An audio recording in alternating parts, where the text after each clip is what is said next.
Let's look at Chapter 15, Lesson 2, Practice. Estimating and checking length and perimeter. Without using a ruler, say whether each measurement is correct, incorrect, or impossible to tell. Number 1, you have a 4 by 3, and you know that in order to find perimeter, you add up all the sides. So this side is actually going to be a 4, and then you have a 3 down below.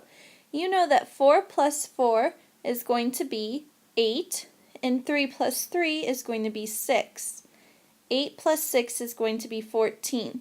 So the perimeter is not 12 centimeters, so it's incorrect.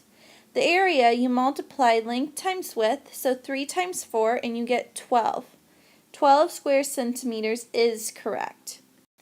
Number 2, in order to find perimeter, you add up all the sides. I know that 4 plus 2 is 6. 6 plus 4 and 5/10 is going to be 10 and 5/10. So you know that the perimeter is correct. In order to find area, you're going to take length times width, and then you need to divide that by 2 since it's just half of the rectangle. I know that 2 times 4 is going to equal 8, and half of 8 would be 4. 4 square centimeters is the correct area. For number 3, we need to find the perimeter first, where I add up all the sides.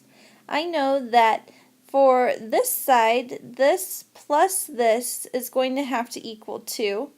And I know that for the bottom part, this plus this, it would have to equal 2.5. So now I can go ahead and add all of that up in order to find the perimeter. I know that 2.5 and 2.5 is 5, and then 2 plus 2 is 4. Add that up and you get 9 as your perimeter, so that is correct. Now in order to find the area, you would do length times width, but there's a piece missing that would make it a complete rectangle. So unfortunately, this one's going to be impossible to tell. Let's look at the test prep. We're going to solve 1 32 hundredths plus 9/10. You can set your problem up vertically and add in the 0, that way your decimals are lined up. 2 plus 0 is 2. 3 plus 9 is going to be 12, carry the 1. 1 plus 1 is 2. When you add, your decimal comes straight down. So 2 and 22 hundredths, letter C is your answer. Remember to show work.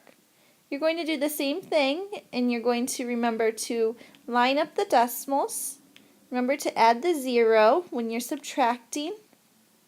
Now you have 2 minus 0, and you can make that 2. And then you are going to have to borrow from the 1, make it a 0. This is 13, take away 9, which equals 4. The decimal comes straight down, and you can see that 42 hundredths, or letter B, is your answer. Remember that you need work for both of these problems.